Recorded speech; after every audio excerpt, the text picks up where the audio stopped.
semuanya hadir. Putusan nomor 67-PHP.Kod-Datar 19-2021 demi keadilan berdasarkan ketuhanan yang Maha Esa, Mahkamah Konstitusi Republik Indonesia yang mengadili pada tingkat pertama dan terakhir menjatuhkan putusan dalam perkara perselisihan hasil pemilihan wali kota dan wakil wali kota Kota Sungai Penuh Provinsi Jambi tahun 2020 diajukan oleh 1. Fikar Ajami SHMH, 2. Yos Adrino SE. Dalam hal ini memberi kuasa kepada Dr. Heru Widodo SHMHum dan kawan-kawan. Selanjutnya disebut sebagai pemohon terhadap Komisi Pemilihan Umum Kota Sungai Penuh. Dalam hal ini memberi kuasa kepada Muhammad Sahlan Samosir SHMH MS SHMH dan kawan-kawan. Selanjutnya disebut sebagai termohon berkenaan dengan permohonan di atas. Berikut ini: 1. Dr. Andus Ahmadi Jubir MH, 2. Dr. Alfia Santoni SEMM, memberi kuasa kepada Dr. Aditya Diar SHMH dan kawan-kawan. Selanjutnya disebut sebagai pihak terkait. Membaca permohonan pemohon, mendengar keterangan pemohon, mendengar dan membaca jawaban termohon, mendengar dan membaca keterangan pihak terkait, mendengar dan membaca keterangan Badan Pengawas Pemilihan Umum Kota Sungai Penuh, memeriksa bukti-bukti para pihak, duduk perkara dan seterusnya dianggap dibacakan. Pertimbangan hukum 3.1 menimbang bahwa sebelum mempertimbangkan lebih jauh permohonan pemohon, Mahkamah memandang perlu untuk menegaskan kembali beberapa hal penting berkenaan dengan penyelesaian perselisihan hasil pemilihan gubernur, bupati, dan wali kota di Mahkamah Konstitusi sebagai berikut. 1, 2, 3 dianggap dibacakan. 4. Sehubungan dengan ketentuan pasal 158 UU 10 2016 berdasarkan putusan Mahkamah Konstitusi nomor 14, nomor 42, nomor 50, nomor 52, Mahkamah dapat menunda keberlakuan ketentuan pasal 158 UU 10 2016 sepanjang memenuhi kondisi sebagaimana pertimbangan Mahkamah dalam putusan-putusan tersebut. Oleh karena itu, Mahkamah akan mempertimbangkan keberlakuan ketentuan pasal 158 UU 10 2016 secara kasuistis pada putusan Mahkamah Konstitusi nomor 2 tahun 2018 bertanggal 9 Agustus 2018.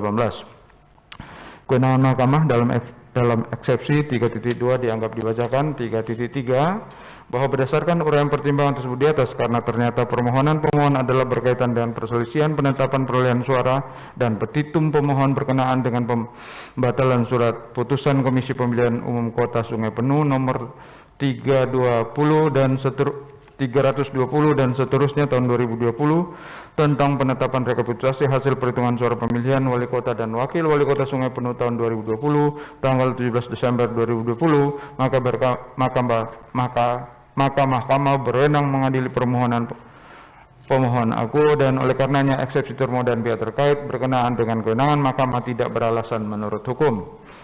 Tenggang waktu pengajuan permohonan 3.4 dianggap dibacakan. 3.5 menimbang bahwa permohonan pemohon diajukan di kepanitraan Mahkamah pada hari Jumat tanggal 18 Agustus 2020 pukul 23.26 waktu Indonesia Barat berdasarkan akta pengajuan permohonan pemohon nomor 68 dan seterusnya tahun 2020, sehingga permohonan pemohon diajukan masih dalam tenggang waktu pengajuan permohonan yang ditentukan peraturan perundang-undangan.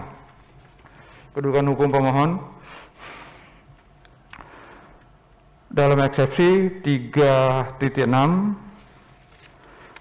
menimbang bahwa sebelum mempertimbangkan lebih jauh mengenai pokok permohonan, Mahkamah terlebih dahulu mempertimbangkan eksepsi termohon dan pihak terkait mengenai kedudukan hukum pemohon yang pada pokoknya menyatakan bahwa pemohon tidak memiliki kedudukan hukum untuk mengajukan permohonan karena tidak memenuhi ketentuan pasal 158 ayat 2 huruf A UU 10 2016. Terhadap eksepsi termohon dan pihak terkait tersebut, penting bagi Mahkamah untuk mempertimbangkan apakah terdapat alasan untuk menyimpangi ketentuan pasal 158 ayat 2 sehingga perkara aku dapat diajukan ke pemeriksaan dalam persidangan lanjutan dengan agenda pembuktian. 3.7 menimbang bahwa pemohon mendalilkan yang pada pokoknya penyelenggaraan pemilihan calon wali kota dan wakil wali kota Kota Sungai Penuh yang diselenggarakan oleh termohon syarat dengan berbagai macam pelanggaran yang menurut pemohon proses penegakan hukumnya belum selesai dan hasilnya signifikan mempengaruhi keterpilihan peserta pemilihan dengan dua pokok dugaan pelanggaran sebagai berikut. Pertama, adanya penarikan dukungan dari Partai Berkarya dan Partai Persatuan Pembangunan setelah pendaftaran dan memindahkan dukungan kepada bakal calon lain. Dua, adanya pelanggaran syarat pencalonan yaitu terdapat perbedaan identitas calon wali kota pasangan calon nomor urut 1 dan model BB2 KWK yang telah lewat tanggal pendaftaran. Bahwa terhadap dalil permohonan tersebut di atas mengenai penarikan dukungan terhadap partai politik, Mahkamah telah mendengar dan setelah Mahkamah mendengar dan membaca secara saksama jawaban atau bantahan termohon, keterangan Bawaslu Kota Sungai Penuh, keterangan pihak terkait serta memeriksa alat-alat bukti yang diajukan oleh para pihak dan fakta hukum yang terungkap dalam persidangan, Mahkamah mempertimbangkan sebagai berikut. Berdasarkan pertimbangan hukum tersebut di atas, Mahkamah berkeyakinan bahwa penarikan dukungan dari Partai Berkarya dan Partai Persatuan Pembangunan sebagaimana didalilkan pemohon benar adanya, namun hal tersebut tidak bertentangan dengan peraturan perundang-undangan. Oleh karena itu, dalil pemohon akuo adalah tidak beralasan menurut hukum. Selanjutnya terkait dengan dalil pemohon mengenai adanya perbedaan identitas calon wali kota Sungai Penuh, yaitu pasangan calon nomor urut 1 atas nama Detrandas Ahmadi Subair MMM berdasarkan fakta hukum yang terungkap dalam persidangan, termohon telah melakukan klarifikasi sebagaimana tercantum dalam dokumen persyaratan sesuai dengan keputusan Komisi Pemilihan Umum Republik Indonesia nomor 394 dan seterusnya tentang pedoman teknis pendaftaran. Berdasarkan uraian dan pertimbangan tersebut di atas, Mahkamah tidak meyakini adanya pelanggaran berkaitan dengan syarat pencalonan identitas calon wali kota pihak terkait sebagaimana didalilkan oleh pemohon. Oleh karena itu, dalil pemohon akuo tidak beralasan menurut hukum. 3.8 menimbang bahwa berdasarkan seluruh pertimbangan hukum tersebut di atas, Mahkamah berpendapat permohonan akuo tidak terdapat alasan untuk menyimpangi ketentuan pasal 158 ayat 2 UU 10 2016 berkaitan dengan kedudukan hukum pemohon sebagai syarat formil dalam mengajukan permohonan perselisihan hasil pemilihan gubernur, bupati, wali kota di Mahkamah. Oleh karena itu, tidak ada relevansinya untuk meneruskan permohonan akuo pada persidangan dengan agenda pemeriksaan lanjutan. Selanjutnya, Mahkamah akan mempertimbangkan kedudukan hukum pemohon. 3.9 menimbang bahwa dalam mempertimbangkan kedudukan hukum pemohon, Mahkamah akan mempertimbangkan hal-hal sebagai berikut. 3.12 dianggap dibacakan, 3.10 dianggap dibacakan, 3.10.2, 3.10.3, 3.10.4, 3.10.5 dianggap dibacakan. 3.10.6 bahwa jumlah perbedaan perolehan suara antara pemohon dengan pasangan calon peraih suara terbanyak adalah paling banyak 2% kali 55.953 suara. Total suara sah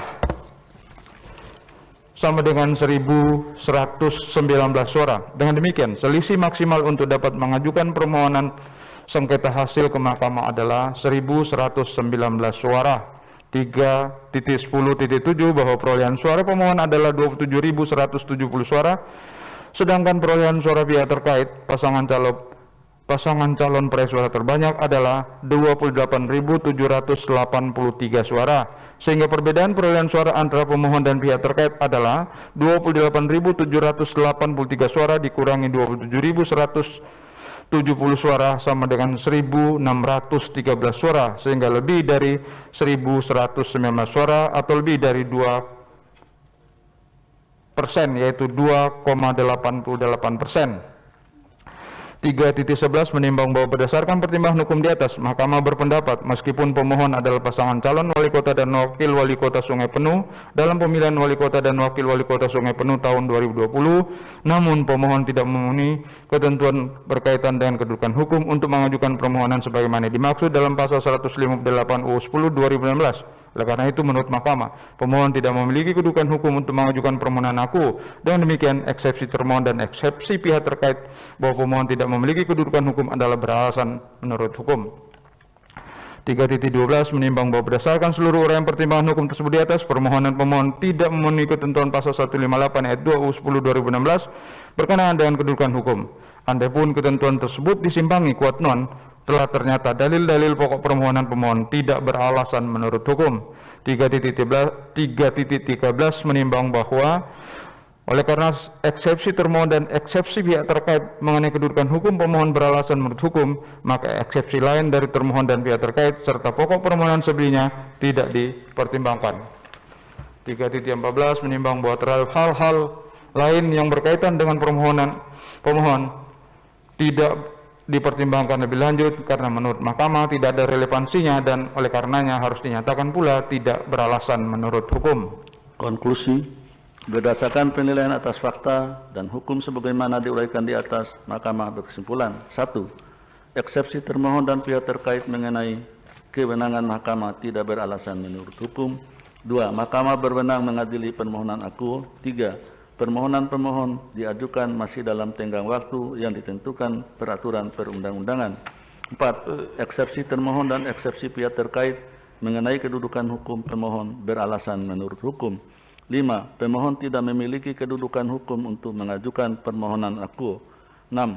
Andaipun pemohon memiliki kedudukan hukum quote non, permohonan pemohon tidak beralasan menurut hukum.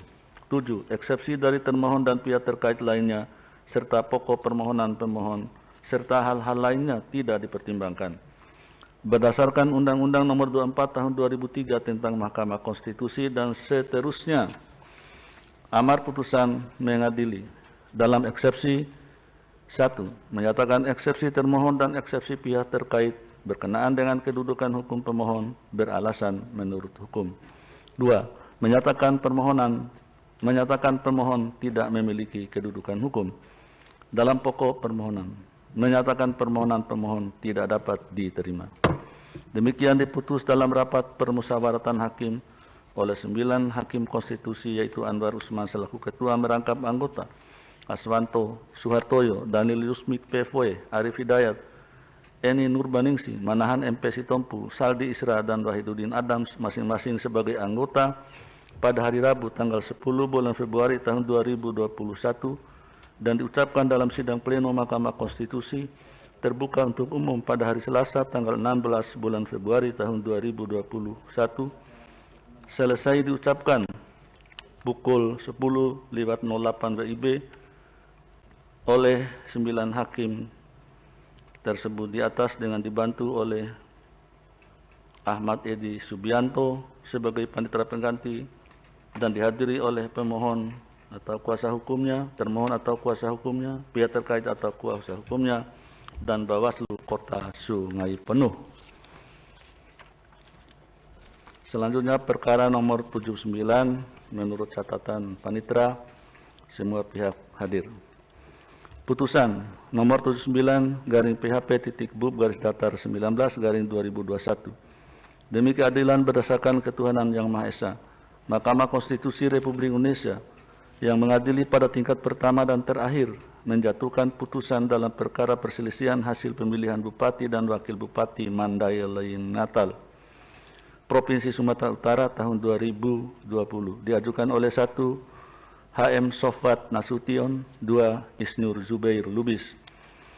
Memberi kuasa kepada Baginda Umar Lubis SH.MH dan kawan-kawan selanjutnya disebut sebagai pemohon.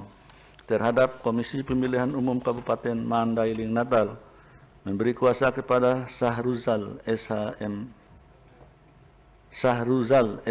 dan kawan-kawan selanjutnya disebut sebagai termohon.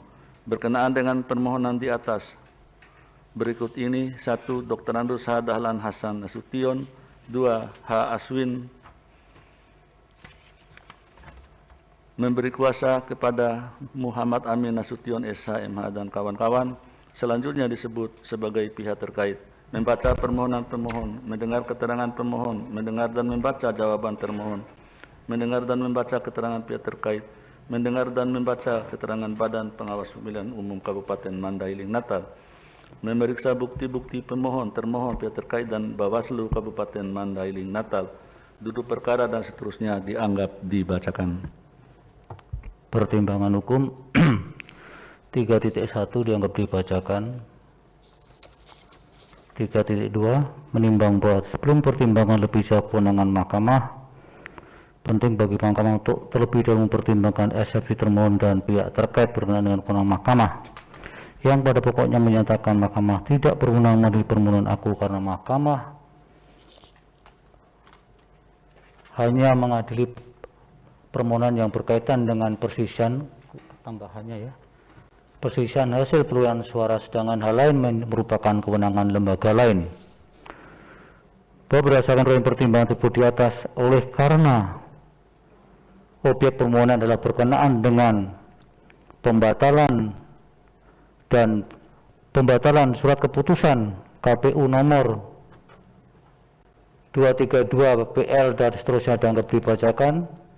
Oleh karena mahkamah memandang bahwa eksepsi termohon dan pihak terkait tidak berdasarkan hukum dan mahkamah berwenang mengadili permohonan aku. Tentang tenggang waktu pengajuan permohonan 3.4 dianggap dibacakan. Langsung 3.5 menimbang bahwa permohonan pemohon diajukan di kepaniteraan mahkamah pada hari Senin. Diulang hari Sabtu tanggal 19 Desember 2020 pukul 21.13 waktu Indonesia Barat. Berdasarkan akta pengajuan permohonan pemohon nomor 80 dan seterusnya dianggap dibacakan, sehingga permohonan pemohon diajukan masih dalam tenggang waktu pengajuan permohonan yang ditentukan peraturan perundang-undangan.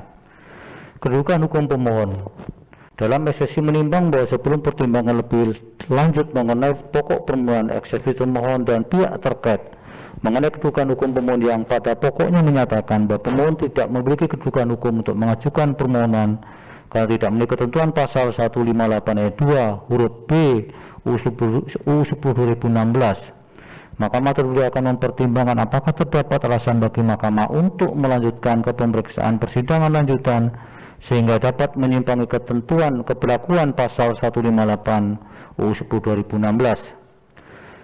Berkenaan dengan permohonan aku, pemohon pada pokoknya mendalilkan telah terjadi pelanggaran administrasi dan pelanggaran lainnya yang terstruktur sistematis dan masif berupa 1, 2 dianggap dibacakan bahwa setelah mahkamah mendengar dan membaca secara seksama bantahan termohon, keterangan pihak terkait keterangan Bawaslu serta memeriksa alat bukti yang diajukan oleh para pihak, bukti P1 sampai dengan P6, T1 sampai dengan T4, PT1 sampai dengan PT6 dan PK1 sampai dengan PK17 dan fakta hukum yang terungkap dalam persidangan mahkamah mempertimbangkan sebagai berikut. 1. Bahwa setelah mencermati bukti yang diajukan para pihak, mahkamah menemukan fakta bahwa pendistribusian formulir C pemberitahuan KWK telah sesuai dengan jumlah DPT Kabupaten Mandailing Natal, yaitu 299.582 yang terdistribusi sebanyak 286.230 dengan jumlah formulir C pemberitahuan KWK dikembalikan sebanyak 12.852 pide bukti PK03.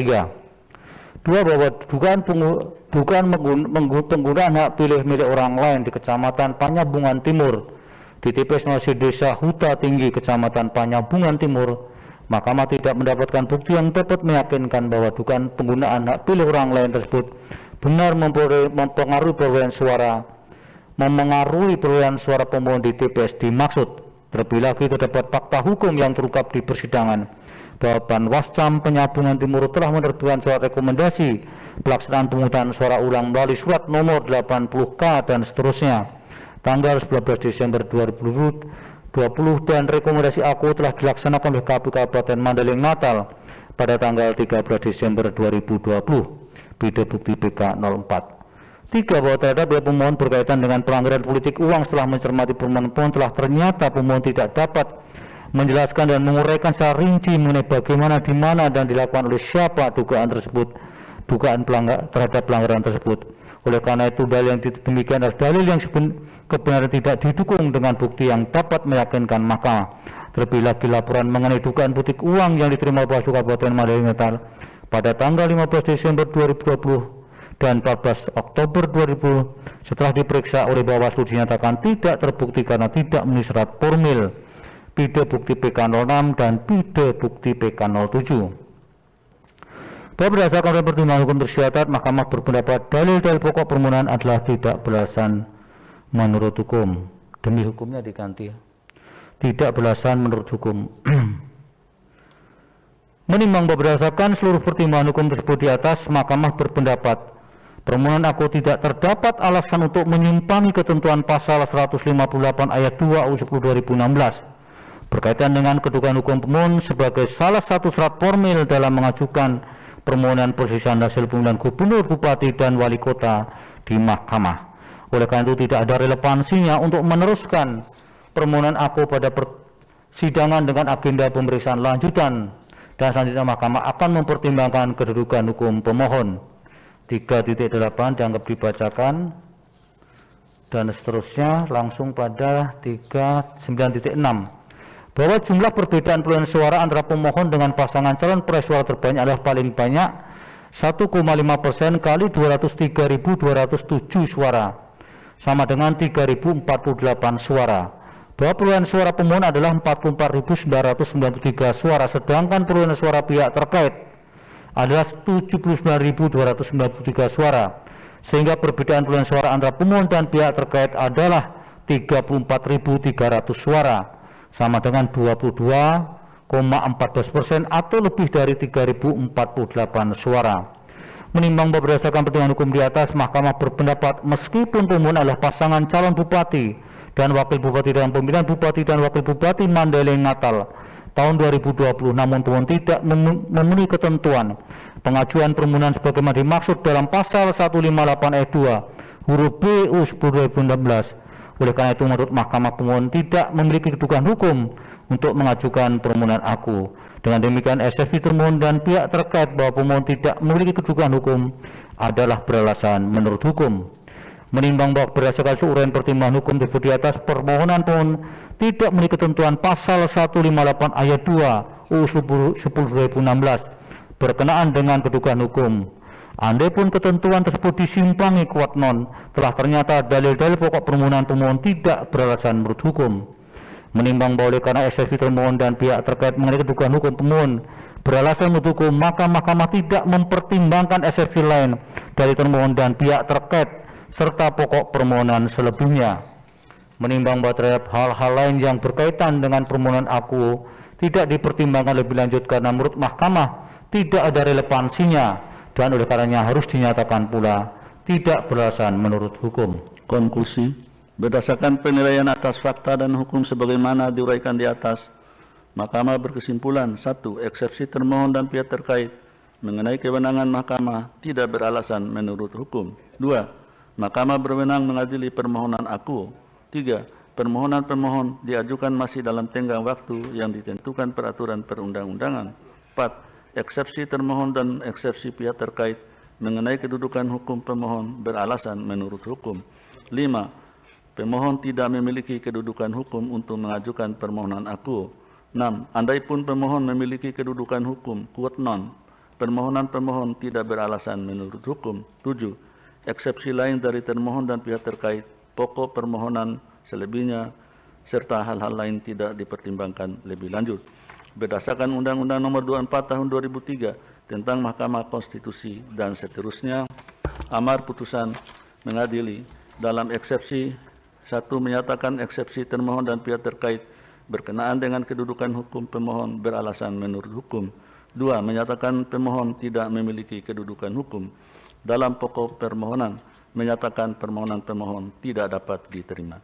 Demikian diputus dalam rapat permusyawaratan hakim oleh 9 hakim konstitusi, yaitu Anwar Usman selaku ketua merangkap anggota, Aswanto Suhartoyo, Daniel Yusmik Pevoe, Arif Hidayat, Eni Nurbaningsi, Manahan MP Sitompul, Saldi Isra dan Wahidudin Adams masing-masing sebagai anggota pada hari Rabu tanggal 10 bulan Februari tahun 2021 dan diucapkan dalam sidang pleno Mahkamah Konstitusi terbuka untuk umum pada hari Selasa tanggal 16 bulan Februari tahun 2021 selesai diucapkan pukul 10.20 WIB oleh 9 hakim konstitusi tersebut di atas dengan dibantu oleh I Made Gede Widya Tanaya Kabinawa sebagai panitera pengganti dengan dihadiri oleh pemohon atau kuasanya, termohon atau kuasanya, pihak terkait atau kuasanya, dan Badan Pengawas Pemilihan Umum Kabupaten Mandailing Natal. Selanjutnya, perkara nomor 80